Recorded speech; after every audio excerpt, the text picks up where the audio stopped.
যুদ্ধ থেমেছে এমনটাই মনে করছে অনেকেই, কিন্তু যুদ্ধবিরতির প্রতিটি দিন যদি পরিণত হয় নতুন অস্ত্র তৈরির প্রতিযোগিতায়, যদি প্রতিটি ঘণ্টা ব্যবহার হয় আরও নির্ভুল ক্ষেপণাস্ত্র, আরও শক্তিশালী ড্রোন আর নতুন সামরিক কৌশল তৈরিতে, ঠিক এমনটাই করে দেখিয়েছে ইরান। তেহরানের দাবি যুদ্ধবিরতি তাদের দুর্বল করেনি, বরং আগের চেয়ে আরও বিপজ্জনক করে তুলেছে। এমনকি ইরানের সামরিক কর্মকর্তারা বলছেন যুদ্ধ আবার শুরু হলে এবার প্রতিপক্ষের জন্য অপেক্ষা করছে আরও বড় চমক।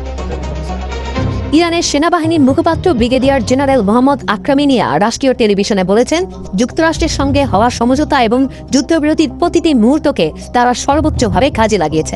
এই সময় শুধু ক্ষতিগ্রস্ত অস্ত্র মেরামতি নয়, নতুন অস্ত্র বাহিনীতে যুক্ত করা হয়েছে, নতুন প্রযুক্তি আমদানি করা হয়েছে এবং সম্পূর্ণ নতুন সামরিক ব্যবস্থা তৈরির কাজও এগিয়েছে।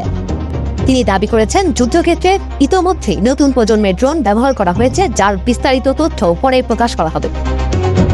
এর আগে ইরানের ভারপ্রাপ্ত প্রতিরক্ষা মন্ত্রী মাজিদ এবনে রেজা আরও বড় দাবি করেছিলেন। তার মতে একদিনের জন্য ক্ষেপণাস্ত্র কিংবা ড্রোন উৎপাদন বন্ধ হয়নি, বরং যুদ্ধবিরতির মধ্যেই ড্রোন উৎপাদন যুদ্ধের আগের তুলনায় 3 গুণে পৌঁছেছে।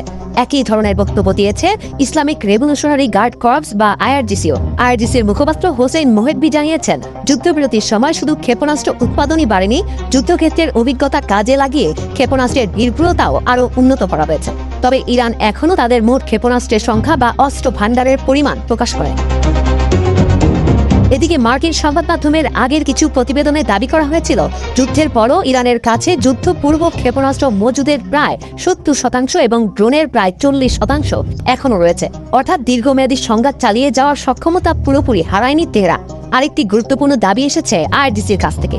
আইআরজিসি বলছে, যুক্তরাষ্ট্র ও ইসরায়েল হাজার হাজার হামলা চালিয়েও ইরানের অস্ত্র উৎপাদন থামাতে পারেনি, বরং ইরান এখন নিজেদের তৈরি ক্ষেপণাস্ত্রের পাল্লা, নির্ভুলতা এবং ধ্বংস ক্ষমতা আরও বাড়ছে। শুধু তাই নয়, ইরানের ভূগর্ভস্থ ক্ষেপণাস্ত্র ও ড্রোন ঘাঁটিগুলোতে নতুন নতুন অস্ত্র যুক্ত হচ্ছে, আর ক্ষেপণাস্ত্রের যন্ত্রাংশ এমন সব জায়গায় তৈরি হচ্ছে যেখানে শত্রুরা কল্পনা করতে পারবে না। যুদ্ধবিরতি মানে যে যুদ্ধের প্রস্তুতি শেষ, এই ধারণা অন্তত ইরান মানছে না। তেহরানের দাবি, এই বিরতি তাদের জন্য ছিল অস্ত্র মেরামত, নতুন ক্ষেপণাস্ত্র তৈরি, ড্রোন উৎপাদন বাড়ানো এবং পরবর্তী সংঘাতের প্রস্তুতি নেওয়ার সবচেয়ে বড় সুযোগ। তাই এখন প্রশ্ন একটাই, যদি আবার যুদ্ধ শুরু হয় তাহলে কি বিশ্ব দেখবে আগের সেই ইরানকে, নাকি যুদ্ধবিরতির আড়ালেই তৈরি হয়েছে আরও নির্ভুল, আরও শক্তিশালী এবং আরও কঠিন এক সামরিক শক্তি?